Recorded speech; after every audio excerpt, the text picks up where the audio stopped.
네, 아메리카 라이브에서 다뤄주신 TSMC 지금 1% 하락하고 있고요. 3대 지수도 지금 현재 펩시코나 헬스케어 일부 종목 제외하고는 모두 내리면서 여전히 하방 압력 크게 받고 있습니다.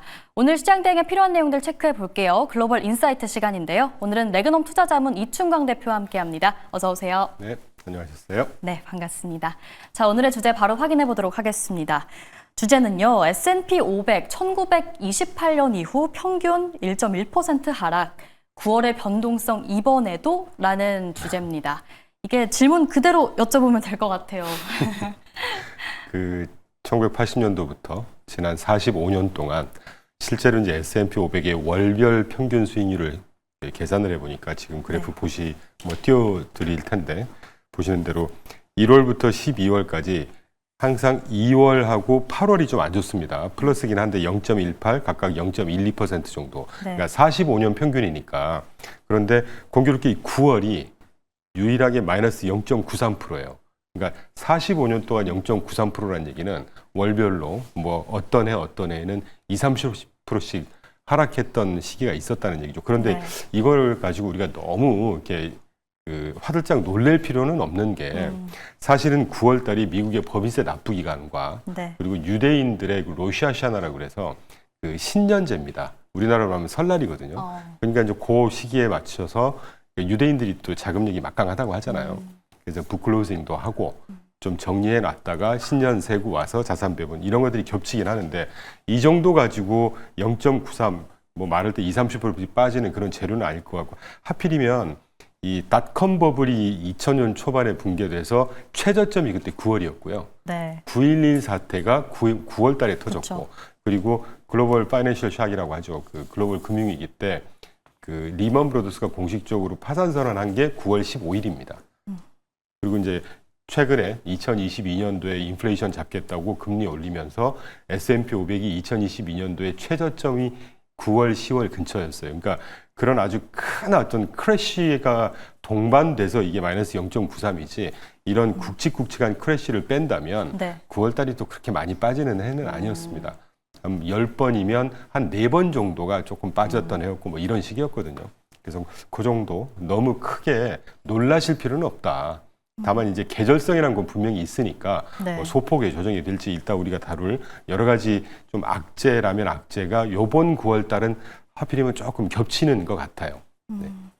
9월 그리 큰 우려는 할 필요는 없지만 어쨌든 계절적 약세장이긴 하니까 조정을 염두에 둘 필요는 있을 것 같은데요. 네네. 사실 9월 하면 또 FOMC가 주요 경계 요소 중 그렇죠. 하나거든요. 대표님께서는 FOMC 금리 전망 어떻게 보시는지 궁금합니다. 사실은 지난 7월 달에 동결을 했었는데 네. 저는 깜짝 인하할 수 있지 않을까 하는 바보 같은 전망을 했죠. 7월에요. 네. 공식적인 뷰는 동결이었지만 느낌이 그렇더라고요. 근데 이번 9월 달 분명히 어떻게든 인하는 한번 할 것 같아요. 25EP를. 네. 스티븐 미란이 들어갔고 지금 이번 스캇%, 아주 젠틀하다는 스캇%도 굉장히 압박을 하고 있는 것처럼. 네. 그리고 해야 되는 타이밍인 것 같긴 한데 문제는 5월 12일 날 미국과 중국이 관세 1차 합의하면서 딜레이 하자. 그 이후에 상반기에 굉장히 많이 선구매를 해놨던 재고가 소진이 되면서 미국 수입 업체들이 5월 12일 날 관세 1차 미중 합의 이후에 본격적으로 수입을 재개했다고 합니다. 네. 그러면 재개를 했다는 얘기는 수입 물품에 대해서 관세가 이제 어떤 식으로 부과가 됐다는 얘기거든요. 우리가 하적을 하고 수입업자가 생산자한테 전달하고 생산자가 소비자한테 전달하는 이 국내 공급망에서 관세가 때려맞고 이 관세가 전이되는 이 기간을 짧으면 3개월에서 6개월 본다고 해요. 그러면 본격적으로 수입이 재개가 됐던 6월부터만 우리가 보더라도 6, 7, 8월 걸 반영하는 9월 달 발표되는 물가지수가 어떤 식으로든 관세가 반영된 물가가 정도는 뚜껑을 열어봐야 되겠지만 되튀는 어떤 피크가 되는 시기일 것 같아요. 그래서 제가 한두 달 전부터 9월 달이 네. 물가가 본격적으로 반영이 되면서 조정장이 오지 않겠냐라는 전망을 한 적이 있죠. 자, 그러면 물가가 뜨는 숫자를 가지고 FOMC에서 이제 돌입을 할 거 아닙니까? 그럼 네. 본인들의 스탠스하고도 틀리고 물가가 뜨고 있는데 금리를 인하시킨다? 물론 결론적으로 인하는 하겠지만 우리가 굳이 수치로 따지자면 동결할 가능성이 20% 30%에서 한 3, 40% 정도 되는 이런 식의 어떤 불확실성, 변동성이 조금 지배하는, 그래서 역시 9월 달에 이제 조정장이 좀 예상이 됐던 그런 기억이 있습니다. 아, 그러니까 사실 지난주 발표된 7월 PC만 보면 물가 자체가 엄청나게 뜨진 않았거든요. 또 그렇죠. 이게 관세 영향이 아직까지 반영이 안 된 건가 이런 생각이 그러니까 들었는데. 참 그거 어려워요. 저도 네. 지금 계속 고민하고 있는데. 네. 네.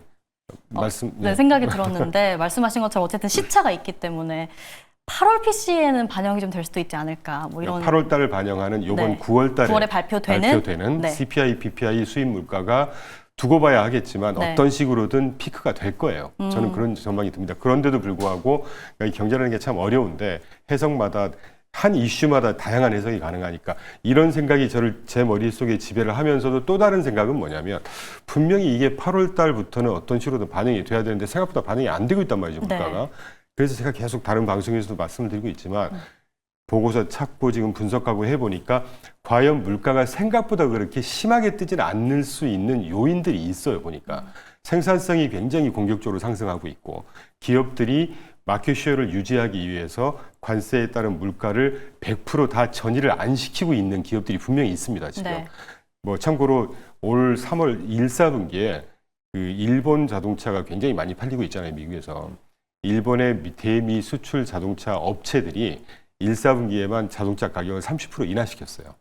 왜냐니까 미국에서의 마켓 쉐어를 유지를 하려고 네. 또 하는 것이죠. 미국도 이제 그런 회사가 있을 거란 말이죠. 그리고 또 하나는 OBBA 그때 오빠 법안이라고 법안. 하니까 이제 처음부터 지금 다 오빠 법안이라고 합니다. OBBBA인데 네. 그 OBBA에서 분명히 감세 규제 완화 이것도 중요하지만 굉장히 또 중요한 한 축이 설비 투자 테크들 뭐 기술 기업들이 설비 투자를 했을 때 보통은 10년 뭐 15년에 걸쳐서 감가상각을 찔끔찔끔 해준단 말이에요. 이거를 100% 한꺼번에 비용 처리해 주겠다고 그랬습니다. 메가톤급 법안입니다. 그러면 이런 그 비용 처리를 100% 해준다는 얘기는 기업들의 마진이 회복되는 문제, 네. 기업의 수익이 회복되는 호재인 문제, 거죠. 호재죠. 그러니까 이 부분만큼 가격이 전이되는 걸 버퍼 역할을 한다는 얘기죠.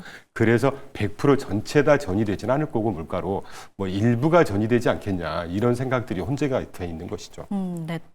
지지난주 방송에 나오셔서 이 점을 좀 짚어주셨던 걸로 제가 또 네네. 기억을 하는데 지금 또 관세 얘기가 나와서 한 가지 여쭤보고 싶은 건 이 주말 사이에 트럼프 대통령 그 상호 관세에 대해서 항소법원 판결이 나왔거든요. 근데 1심, 2심 다 위법하다는 판결인데 대법원의 판결이 좀 영향을 줄까요? 글쎄 뭐 대법원 그분들이 판사라는 분들이 워낙 뭐 고고한 분들이니까 하위 법원에서 하는 걸 영향을 그건 뚜껑 열어봐야 알 것이고 네. 분명히 중요한 건 이 항소법원에서 위법이라고 한 건 다시 정리드릴게요. 이미 네. 분석하셨겠지만 IEEPA라고 해서 국제긴급경제권한법에 근거해서 부과한 상호관세가 위법이라는 얘기입니다. 그런데 문제는 이게 월스트 케이스 대법원까지 가서 우리한테는 베스트 케이스지만 대법원까지 가서 이거 과연 진짜 위법이야.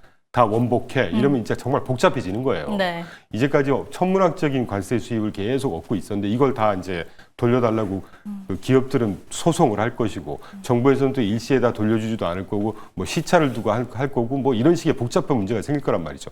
에도 불구하고 월스트 케이스 대법원에까지 가서 위법이라고 판결이 나더라도 제가 자료 만들어서 지금 밑에 그 관세 관련한 법안을 제가 몇 개 쭉 이번에 정리를 좀 해야 되겠다 싶어 갖고 왔는데 네. 무역법 122조, 무역법 301조, 소위 슈퍼 301조입니다. 이거 옛날에 우리나라도 한번 때려 맞아서 시끄러웠던 법이에요. USTR 앞세워가지고 그리고 무역합장법 232조 그 외에도 뭐 적성급 교육법, 스무톨리 관세법 338조 등등이 많아요.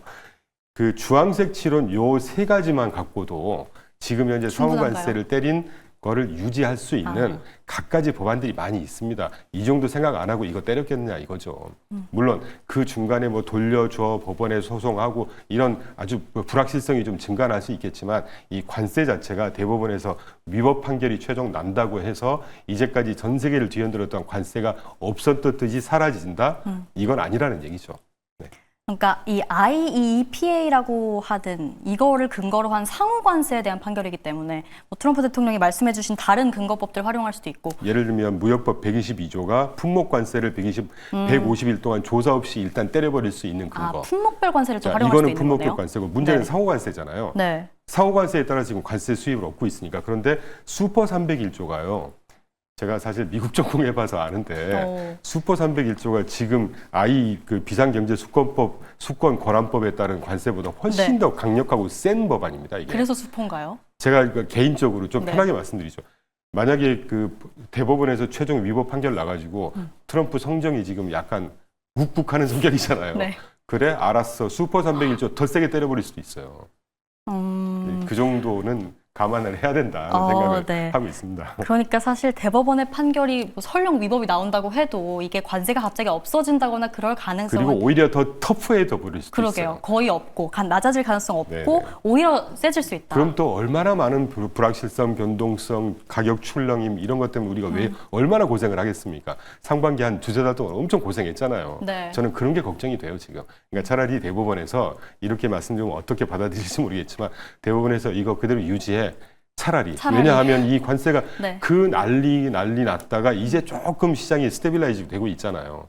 그런 생각도 하고 있습니다. 뭐 트럼프의 심기를 건드리지 않았으면 그렇죠. 하는 바람이 있는 것처럼 보이고요. 그렇죠. 그럼 마지막으로 지금 S&P 500이 하이 밸류에이션으로 약간의 우려가 좀 지속이 되고 있거든요. 네. 근데 이 관세에 대한 불확실성 때문인지 또 9월장 시작과 함께 하락으로 출발을 하고 있는데 하반기 증시 전망 어떻게 보십니까? 하반기 증시 일단 9월 증시 조정은 네. 저는 건강한 조정이라고 인식을 하셔도 무방할 거라고 네. 생각해요. 지난번에 계속 말씀드리지만 하반기에 굉장히 굵직굵직한 호재가 굉장히 많이 남아 있습니다. SLR 규제 완화를 통해서 미국 국채를 살 수 있는 미국 은행에서만 신규 여력이 5.6조 달러에서 10조 달러. 얼마나 큰 규모냐면 전 세계에서 미국 국채 제일 많이 갖고 있는 나라 일본입니다. 일본이 1.1트릴리언 갖고 있어요. 미국 은행에서만 국채를 살 수 있는 여력이 5.6조에서 10조 달러가 생긴다는 말은 금리 상승 때문에 주가가 텐트럼이 있고 이럴 리는 가능성이 낮다고 보고 있고 또 하나 아까 언급드렸던 OBBA 법안이죠. 오빠 법안이라고 해서 네. 아까 감세 규제 완화 그다음에 그 설비 투자 일시 비용 처리 이런 것들 때문에 AT&T가 3주 전에 2, 3기 실적 발표하면서 향후에 이 오빠 법안에서의 설비 투자 비용 일시 처리 덕분에 2025년부터 2027년 3년 동안 적게는 28억 달러, 많게는 80억 달러 정도의 비용 절감 효과가 생길 거라는 등등의 호재가 많이 남아 있어요. 그렇기 때문에 9월 달의 조정에도 불구하고 하반기 그리고 내년도에 가장 굵직한 뭐가 남아 있습니까? 중간선거 남아 있습니다. 그리고 이번 9월이 설사 아니더라도 FOMC에서 분명히 올해 한두 차례 금리 인하할 겁니다. 이러면 분위기 또 확 바뀔 수 있어요. 그래서 저가 매수의 기회로 생각하셔도 네. 조금 공격적으로 무방할 거라는 생각을 하고 있습니다.